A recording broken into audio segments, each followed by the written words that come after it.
And I'm the curator of the Kansas collection, which Pat was gracious and didn't mention how many years I've been here because it's a long time, but I've been here 34 years. And so I'll just say that, I'll just put that right out there. And also am curator of collections and work in my day-to-day job with, I'm going to just call it bluntly, getting this stuff. I go out and I collect materials for the libraries and bring it back to KU. I work with donors, I work with dealers, I work with people who have materials who may be interested in giving things to us. I work with people who may really not think they have anything to donate, and I need to convince them that they have things that we might be interested in.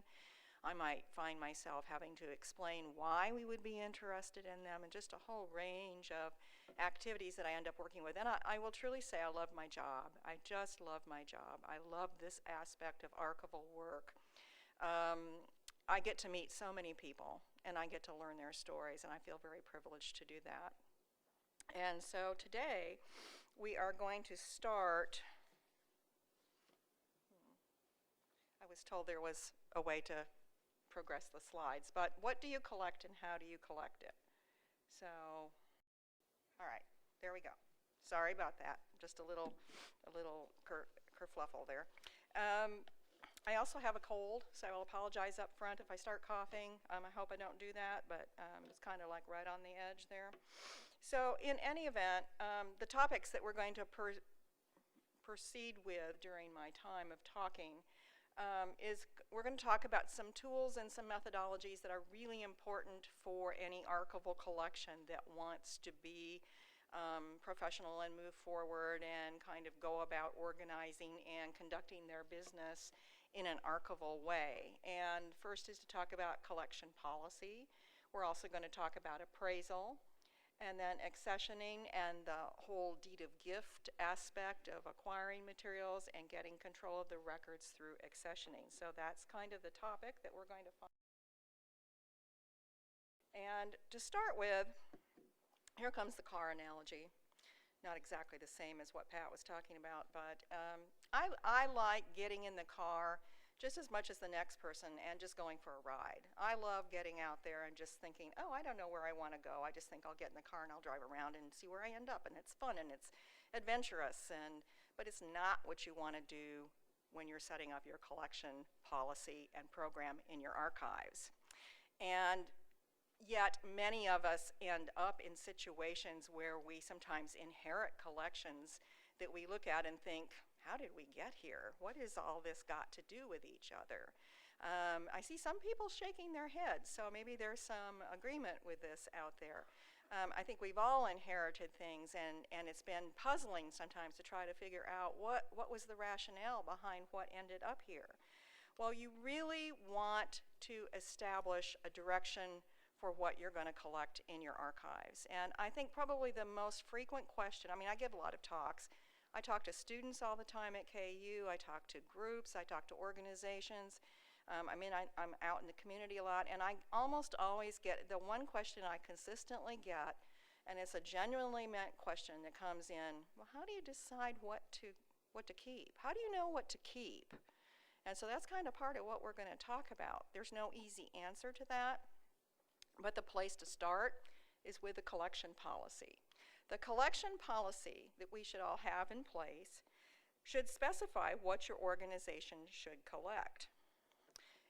It should give a very general guideline as to how it should collect, and also how to dispose of materials or collections that are no longer valuable to your organization. And that's a rather sensitive topic because nobody likes to think about getting rid of things, and yet we do have a need to do that, especially sometimes as we refine what we're collecting and put a little bit more focus to our collections. We might find ourselves with collections that don't really fit the scope of what we want to collect. So it's really important that we outline in some kind of document how that happens. Collection policies, and I will say that this is not to be a complex document. This is not to be something that's really, a legal document that's pages and pages and of dense prose and that only an attorney could understand and all that kind of thing. What we're talking about is something that rather simply and succinctly just outlines in general the organization and program name. That's kind of a given. You have to identify who you are. These are elements of a policy that would be good to include. The purpose of the organization, the institution, the repository. Again, simply stated, and that's not an easy thing to do sometimes. Sometimes we don't talk about these kinds of things, and then we step back and think, oh, what's our purpose? Well, of course, we all know what our purpose is, but then when we start trying to verbalize it, it gets a little tricky, and then we find we might disagree with what our purpose is, or maybe we all agree, but we don't have the same way of expressing it. If you've been through this exercise, then I think you would know what I'm talking about. It can be tricky until you've talked about it. The collection development policy should explain the collecting emphasis in general terms. It's not going to list everything that you've got in your collection. It's not going to be an item list, a laundry list. It's just going to be an umbrella kind of statement that outlines maybe the geographical emphasis of your collection, or the time period of your collection, or the subject focus of your collection. And it should also identify acceptable formats. Maybe your collection is one that does not take any AV materials. Maybe it's one that does not take born digital records, and that's a really important issue for us thinking about the future in terms of records that we're going to acquire. But the kinds of formats and types of materials that you do take should be reflected, and the kinds of things that you don't take could also be highlighted. The acquisition process should be described, and by that I don't mean in great detail, step by step, but who is going to make the decision as to how something is added? Do you only accept donations? Do you purchase material? Do you take deposits? Do you take loans? And again, I'm not advocating for those, I'm just saying those are options that are out there. And how do you remove things from the collection? What would your process be if you came to decide that something didn't fit the collection that you have? Yes, I see a hand up.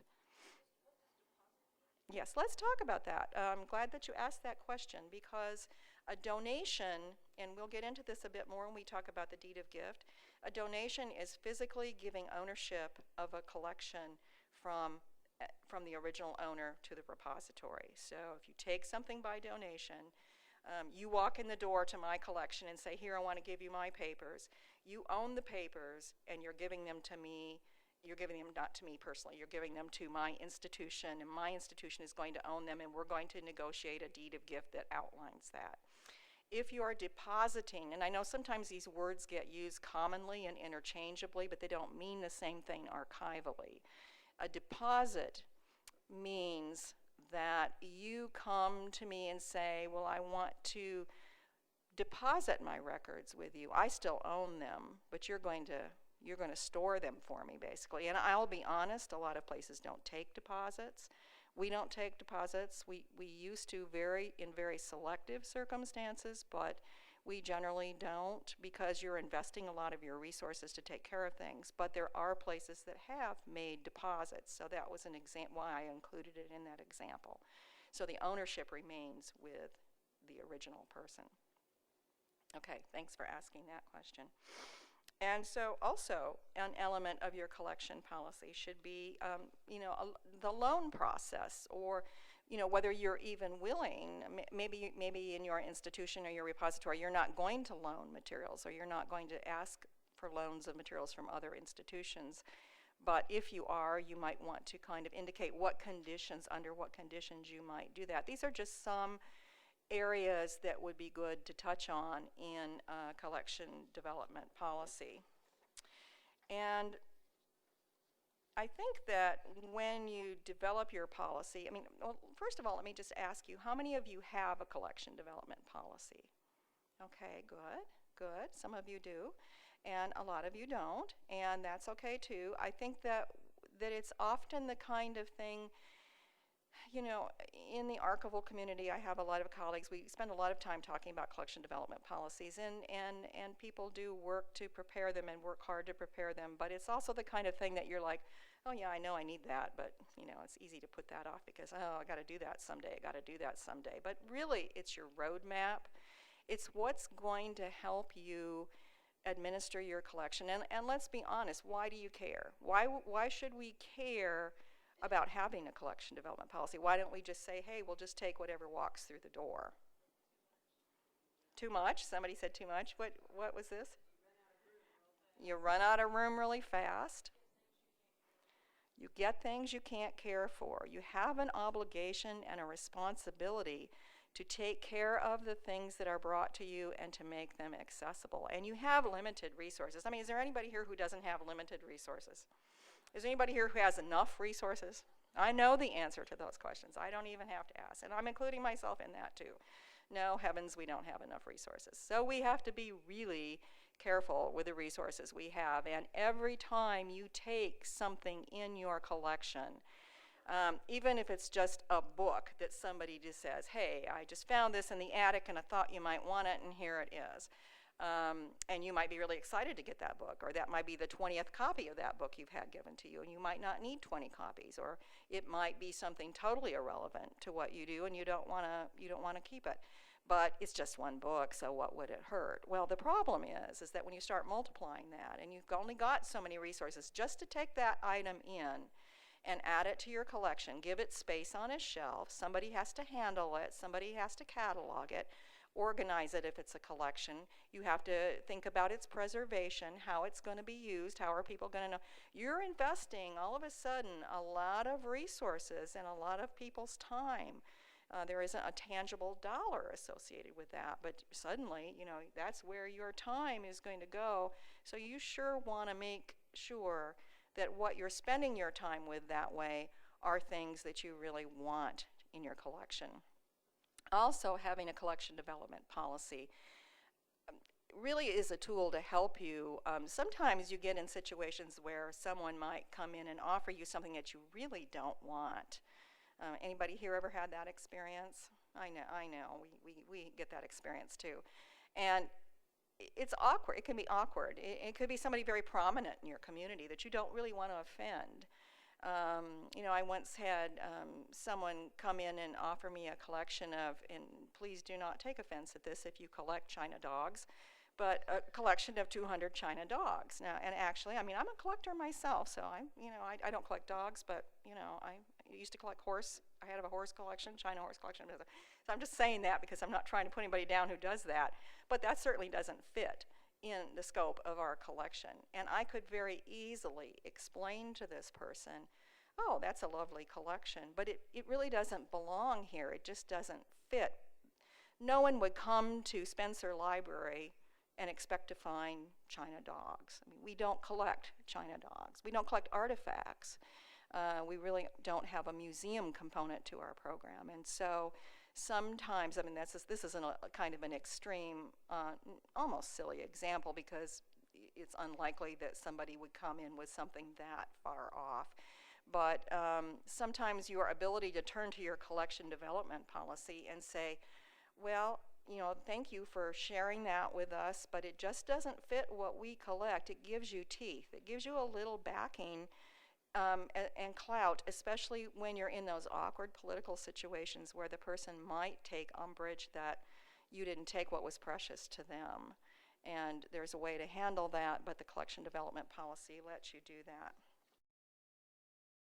Putting your policy in context. This is just so incredibly important. As you think about developing a collection development policy, you want to think about your collecting focus, and it needs very much to be in context both of your institution, your institutional context that you are embedded in or a part of, whether it's a historical society, a city, a university, a college, no matter what it is, you're situated somewhere and reflect that greater institutional mission and vision. You also want to put your policy in context of what other people around you are doing institutionally. If you get a chance to develop this outstanding sports history collection and right down the road is somebody else who does the same thing, does it make sense to have two outstanding sports history collections, you know, right next to each other? Or thinking about, you know, kind of using your resources to the utmost. If you have that opportunity to define your collection, thinking about where there are strengths around you and where there are areas that need coverage or aren't covered is one way of kind of trying to figure out within context what you want to collect. You also very much need to think about your financial resources, because again, no matter what you take, it's going to take financial resources to take care of it. And if you don't have adequate, and I know we don't, any of us have adequate financial resources, so having said that right out there, should we all give up our collections and close the doors and go away? No, obviously not. But we need to be careful when we accept things that we're not committing ourselves to something that we can't possibly take care of in the future, or we have no way of being able to manage financially. Space, another issue that several of you have already mentioned. I would imagine most people have space problems here. Anybody not have any space problems? Yeah, see, these are pretty common. So again, taking a collection, 100 linear foot collection when you don't have, a space for 10 linear feet might be a real problem. Where are you going to put that? Where are you going to keep that? How are you going to house it? Formats are another important issue to consider in context as well. Are you going to be able, if you want to take born digital records, electronic records that have been created electronically originally with no paper component, are you going to be able to handle those, provide access to those? Do you have the ability to work with those? Or if you are going to take film, do you have equipment to play that? Do you have a way to digitize those films? Do you have a way to let people have access to that material, let alone care for that kind of material? And I'm not suggesting you not do that. I'm just suggesting that you think about those kinds of things as having ramifications when you're putting your collection development policy together. Do you have the staff expertise and availability to work with this material and to help users work with this material? And lastly, who are your users? Will you have users come to use this collection? You might think it's wonderful to establish a collection in Siberia, but unless you had a program or something programmatic, the aspect of your institution that was related to Siberia, it might not make sense to establish a collection on Siberia, especially in the middle of Kansas, because where are the researchers going to come to use that? Now, that's a silly example too. We probably aren't out there doing that kind of thing, but just to give you an extreme example, these are the kinds of things that you want to think when you put your policy in context. Hopefully this exercise helped to reinforce that something that I've come to recognize over time, and that there is value in discussing acquisition information, decisions to collect materials or to add them to an institution. It's helpful to be able to talk to people about that, not to just have to be trying individually to determine that. Sometimes you have no choice, but I think there is value in collectively. Sometimes various views come out in different views. The other comment I want to make about this exercise is that there is no right or wrong answer, really. I mean, I wasn't going to stand up here and say, oh, you're wrong, oh, you're wrong, oh, yes, that's right. There can be answers that are informed to what you're doing is looking at the collection development policy, and there might be some things that can be, oh yeah, that doesn't fit because of what they've told us. But there are certainly times when we might say, well, it doesn't seem like that would fit, but there could be extenuating circumstances. There are some things we don't know about these records that maybe we need to know more information. And I guess my point is that doing this kind of assessment is very subjective. I don't say that to discourage you from doing it. I just mean that it's not a black and white. It's always this way. It's always this way. And so when people ask me, well, how do I decide, what things to add to the library? You start by pointing to your collection development policy. And it's not like you have a crystal ball, but you try to apply that. But it only goes so far. You have to use common sense. You might be offered a collection from somebody that's very prominent in the community that you end up deciding to take because there are other ramifications that are going to help you. Maybe they're going to give you money. Maybe and I hate to put it that crassly, but true, maybe there's something tied to it that makes it worthwhile investing your resources in. Well, lastly on collection policy, so we can move on, I just want to mention again, it's practical, it's a practical document, and it's a contextual document that places you in your institution, within your institution.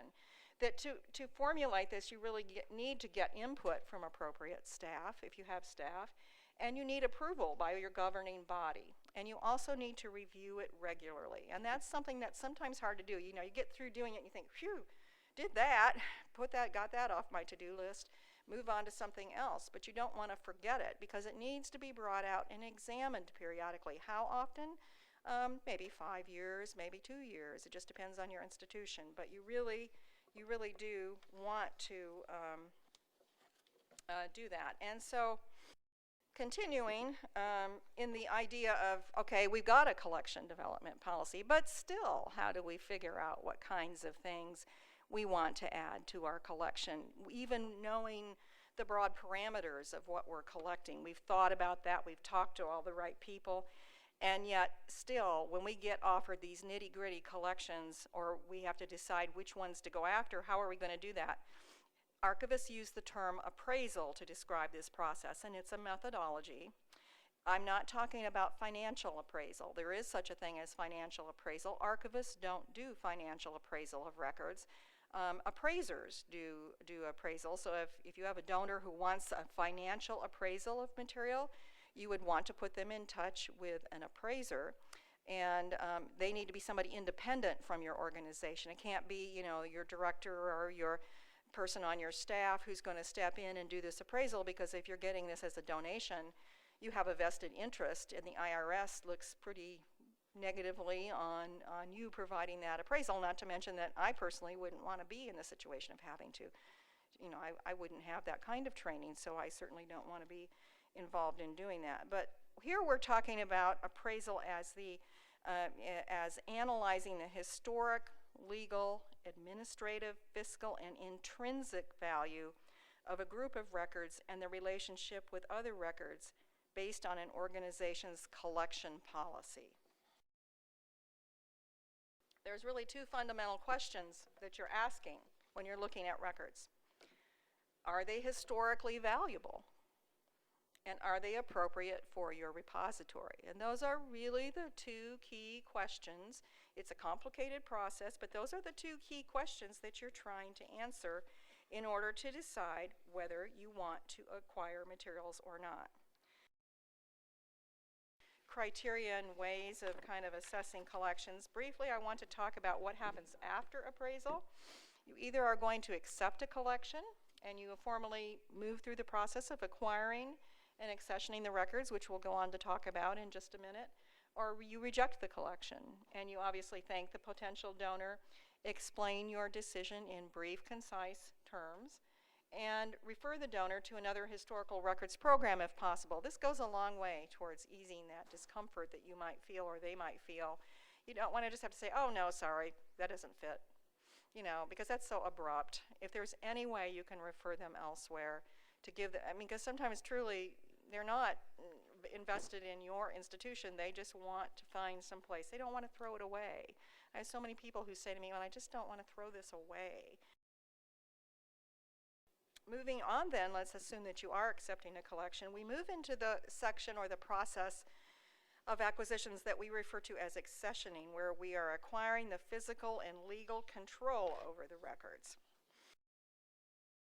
Moving on then, let's assume that you are accepting a collection. We move into the section or the process of acquisitions that we refer to as accessioning, where we are acquiring the physical and legal control over the records.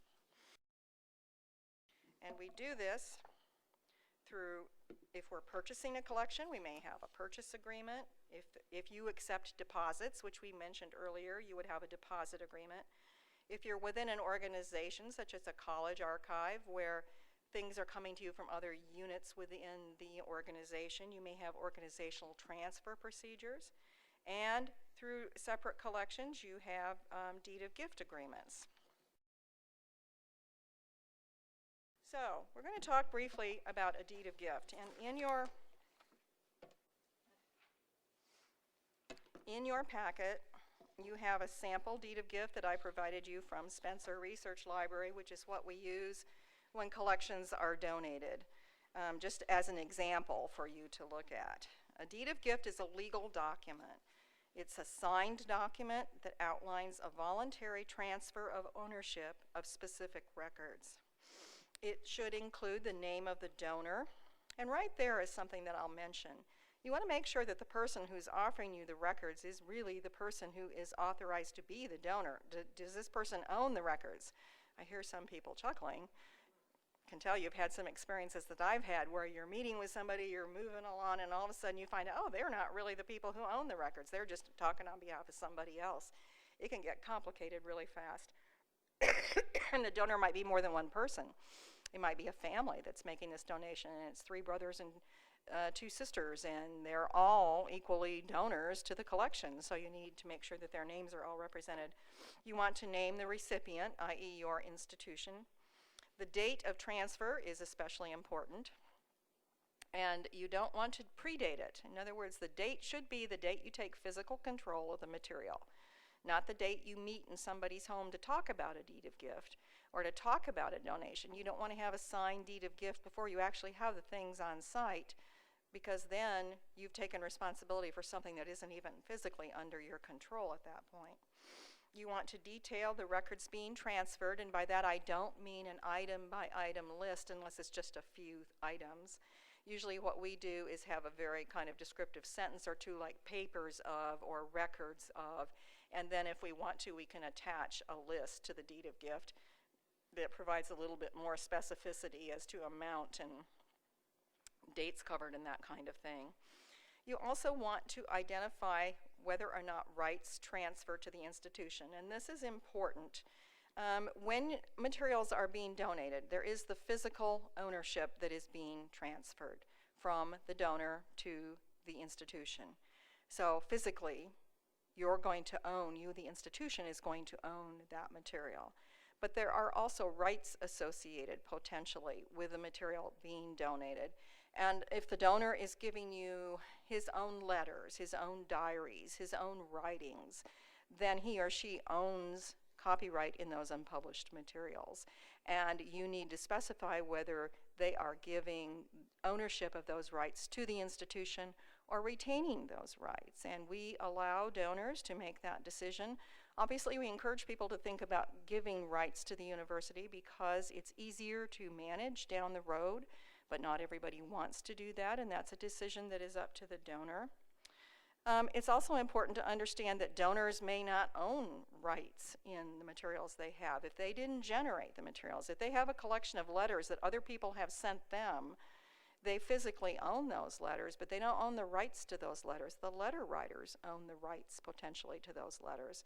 So they could say to you, oh yeah, I'm going to give you any rights I own in uncopyrighted material, but they didn't own any to begin with, because it's the letter writers who own those rights. So as clear as you can be about this in a deed of gift, the better. And so our deed of gift has a specific section in there that deals with rights. It's also something that's very difficult, I find, to try to explain to people. It's complicated. A lot of people there's no reason they would have ever even thought about this, and they're not quite sure what you're talking about when you tell them about it. So sometimes I advise donors to meet with their attorney, to take our deed of gift and go meet with their attorney and have that reviewed by an attorney. Some people could care less. They're like, oh no, I don't ever want to see this again here, I'm just going to sign it. And other people are like, oh yeah, I definitely want to follow that up. A deed of gift can also provide for access restrictions. So while our goal is to acquire materials that are equally accessible to all and that are freely available once they're processed, that there's no restrictions on them, occasionally there are things that are sensitive in a collection that we might restrict for a period of time. It's only done in exceptional circumstances when both parties agree that there is something to restrict. And it's only done for a period of years that we specify in the deed of gift. You don't ever want to be in a situation where, well, during my lifetime, I want this restricted. I don't want anybody to look at this for my lifetime. Well, right off the bat, okay, just to put it in crass terms, you have to keep track of how, whether that person's alive or not. You don't know. And if it's a very prominent person, that might be no problem. But if it's not a prominent person, or the person moves away, the family moves away, you may not know. And so somebody comes and wants to use the material, and you've agreed to restrict it for their lifetime. The first thing you have to do with little resources is to figure out whether they're still alive or not. And that can be a difficult thing. You really want to have it defined in terms of a number of years. If you say I'm going to restrict something for 5 years or 10 years, that's very easy to figure out whether that time has passed or not. Now, sometimes donors will have very unreasonable ideas and expectations about, I've had people say, oh, I think I might like to restrict that for 100 years.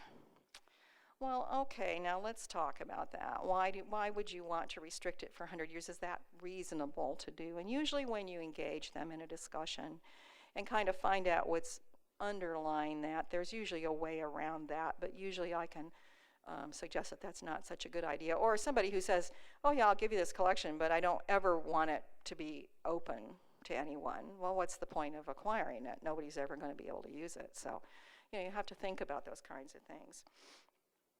Also, your deed of gift should cover disposal criteria and authority.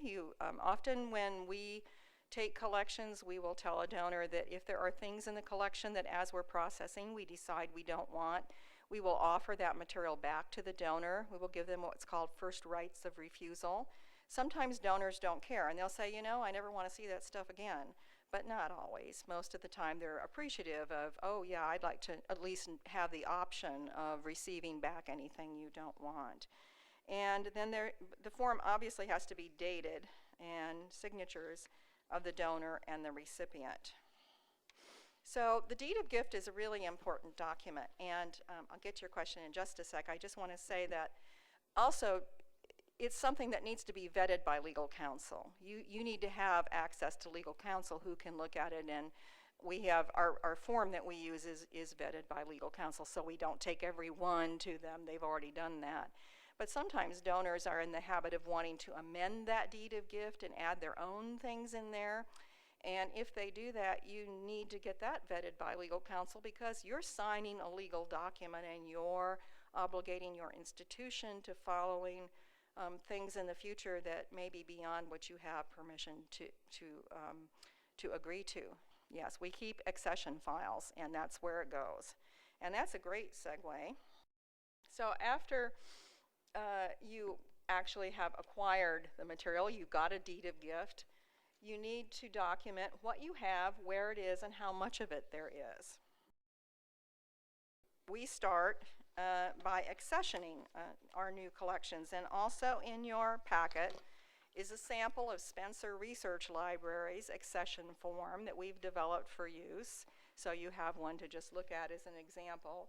And the accession record, if you assign accession numbers, then the accession number is included. And you create the accession record, and the accession record needs to include all the kind of pertinent identifying information. Who's the donor? When was this received? Give information about the address and phone number and email of the donor. Is it a gift? Is it a purchase? Is it a transfer, a deposit? Copies from loaned materials? Whose papers or records are these? It may be that there's the donor, but it's not the donor's papers that we're getting. What gives some biographical or historical brief information about the collection? Description of the collection. What kinds of formats are included? How many boxes, bags, volumes, items? Now again, you don't count every item. You do your best. Maybe there's just 10 letters, that's easy. Maybe you got a mound of boxes about 3 feet high and 2 feet wide. How do you figure that out? You try to estimate how many boxes are there. The more precise you can be in terms of numbers, the easier control or the more control you're going to have over your collection. Maybe there's special instructions. Maybe there's something you need to get back to the donor about and you want to include that in your instructions. So these are the kinds of things that go on an accession record. And then once you have filled out an accession record, you label each container in the accession. Now, not each item, unless, again, it's just a few short pieces, and you move the boxes to appropriate storage, usually awaiting cataloging. Now, I kind of went ahead and I had already talked about some of the pieces of information, so we've already talked about this. I didn't mention title of the collection. That gets into a cataloging scenario, and we just make our best guess of papers of Robert Morse. I'm just making that up, or something like that. The actual people who catalog are going to supply a more specific catalog title to that record.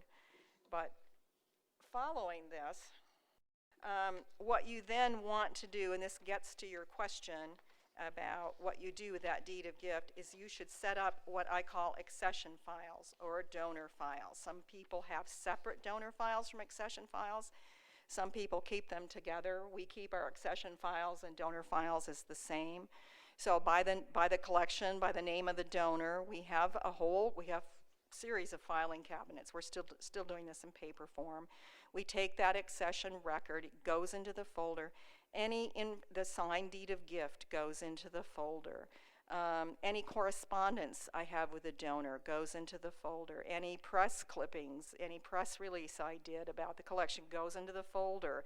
Any subsequent inquiries about the collection go into the folder. Any notes I kept when I was working with this person to get this donation go into that folder, and they are very critical. Any of your own notes about, because sometimes you start working with a potential donor and it might be years before you end up getting the collection, and so you really want to maintain a record over time of that contact and build that into these files so that you have a history of this collection. And the accession files are really quite important, and recently I had to go through an exercise at my institution, which I hope I never have to find out how well I did, but that is I had to identify for disaster salvage priorities. For if we had a disaster in the library, what collection should we start working on first or try to save first? And the very first thing I put before any of my collections were my accession files, because that's where I prove my ownership. I don't mean personally my ownership, I mean the institution's ownership of what they have. So those accession files become very important, and they're just an alphabetical file. You could do this online, although you'd have to have a way of scanning things like deeds of gifts into the system. We aren't quite there yet. We're just still doing it in paper form, yes. Yes, yes, yes. My collections are stored in stacks on shelving, and my accession files give the call number for the collection, it show where they're located. We also are going to a barcoding system, so we will have an online tracking system when everything is in the system for where everything sits on a shelf. So it's not only the accession files that tell us where something is, but it's all tied together. So, but the accession files themselves are in a separate location from the stacks.